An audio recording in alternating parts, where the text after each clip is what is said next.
Hello everyone, I am Anamika Singh and welcome to my channel The Teacher's House. आज का जो हमारा topic है वो है माइट है।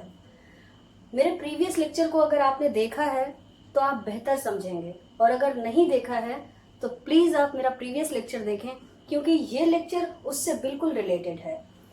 तो माइट, इससे पहले जो मेरा लेक्चर था वो था माइट। माइट वहाँ पर यूज़ होता है जहाँ पर किसी बात में पॉसिबिलिटीज़ होती हैं, किसी काम की संभावनाएं होती हैं, वहाँ पर यूज़ होता है माइट। और उसका ही अगर उसी पॉसिबिलिटी की बात हम किसी बीती हुई घटना के लिए करते हैं तो वहाँ पर हम लोग इस्तेमाल करते हैं माइट हैव। जैसे अगर मैं ये कहूँ कि शायद मैं इंग्लिश बोलूँ तो ये प्रेजेंट की बात है और अभी ये संभावनाएं हैं कि मैं इंग्लिश बोल सकती हूँ, तो यहाँ पे यूज होगा माइट। लेकिन अगर मैं पास्ट की बात कर रही हूँ, अपने एक्सपीरियंस के बेसिस पे पास्ट की बात करूँ कि शायद मैंने इंग्लिश बोली होगी, तो या शायद मम्मी ने खाना बनाया होगा, या शायद मेरे स्टूडेंट्स ने उस दिन इंग्लिश बोली होगी, या शायद हाँ कोई पूछता है, कभी कभी देखिए ऐसी बातें भी हम लोगों की निजी लाइफ में, हम लोगों की पर्सनल लाइफ में हो जाती हैं। कोई पूछता है आप वहाँ गए थे क्या, और आपको याद नहीं क्योंकि वो काफी पुरानी बात हो गई, तो आप कहते हैं शायद गए होंगे। शायद गए होंगे आपने क्यों कहा? क्योंकि संभावनाएं ये कहती हैं कि वहां पे आप अक्सर जाते रहते हैं, तो शायद गए होंगे, उस दिन भी गए होंगे। तो जहां पर पास्ट की संभावनाएं होती हैं, लेकिन संभावनाएं ही होती हैं 20-25% की, तो वहां पे माइट हैव का इस्तेमाल होता है।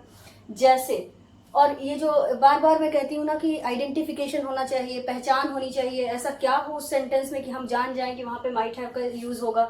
तो वहां पे शायद लगा होगा और शायद के साथ साथ आ होगा, ई होगी, ए होंगे। जैसे शायद मैं वहां गया हूंगा, आ होगा। शायद लड़कियों ने ड्राइंग बना ली होगी, ई होगी। शायद बच्चे खेलने गए होंगे, ए होंगे। तो ये क्या हो गया? शायद ऐसा हुआ होगा। कल क्या बारिश हुई थी लखनऊ में?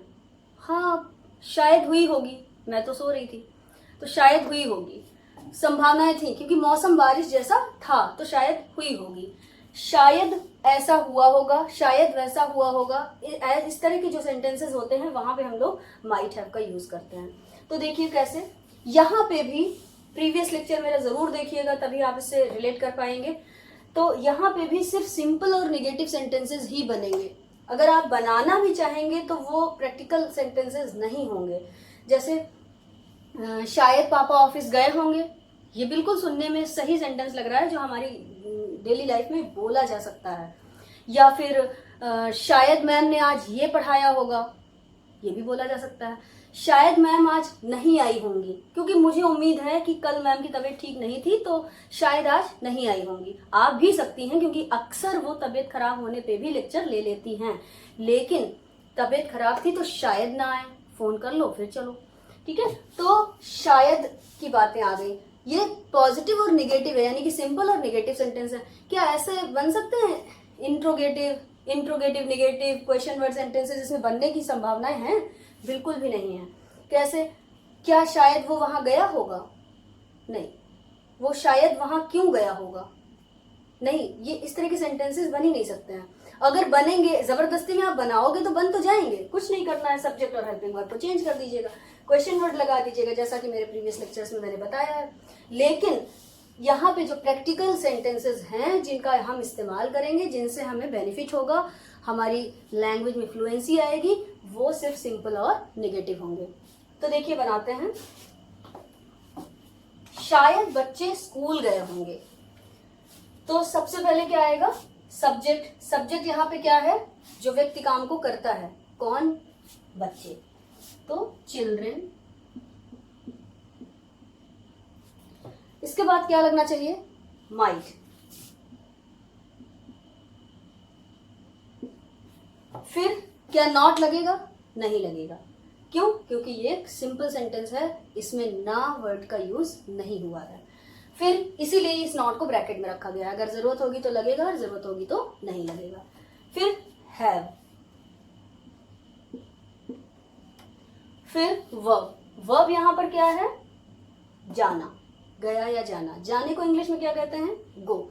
याद रखिएगा, हमेशा और हमेशा मस्ट हैव के साथ वर्ब की थर्ड फॉर्म लगेगी। एक्चुअली जहां पर भी आपको हैज, हैव, हैड मिल जाए वहां पे हमेशा वर्ब की थर्ड फॉर्म ही लगेगी। ये माइट के साथ रिलेटेड है इसलिए।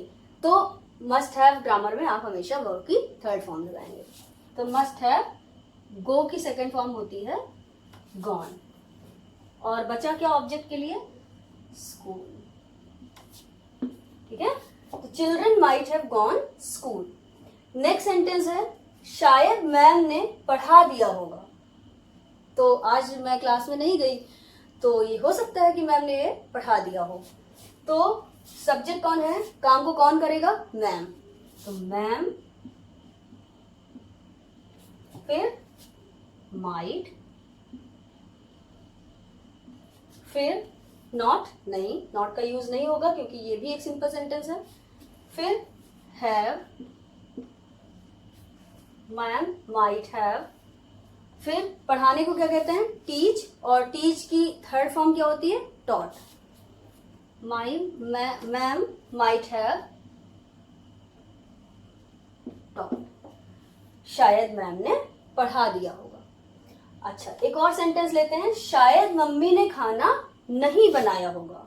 क्योंकि मुझे ऐसा लग रहा है कि आज मम्मी की हेल्थ ठीक नहीं थी, सुबह मैं तो कॉलेज चली गई, और जब मैं पहुंचूंगी तो शायद इस बात को दिमाग में रख के ही जाऊंगी कि शायद मम्मी ने खाना आज नहीं बनाया होगा। तो मम्मी,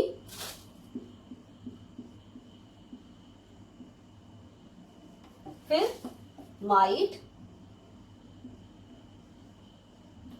फिर नॉट, फिर हैव। तो मम्मी सब्जेक्ट हो गया, फिर माइट, फिर नॉट, फिर हैव, और उसके बाद लगेगा वर्ब। वर्ब यहाँ पे क्या है? खाना पकाना या खाना बनाना, उसको कहते हैं कुक, और कुक की थर्ड फॉर्म होती है कुक्ड।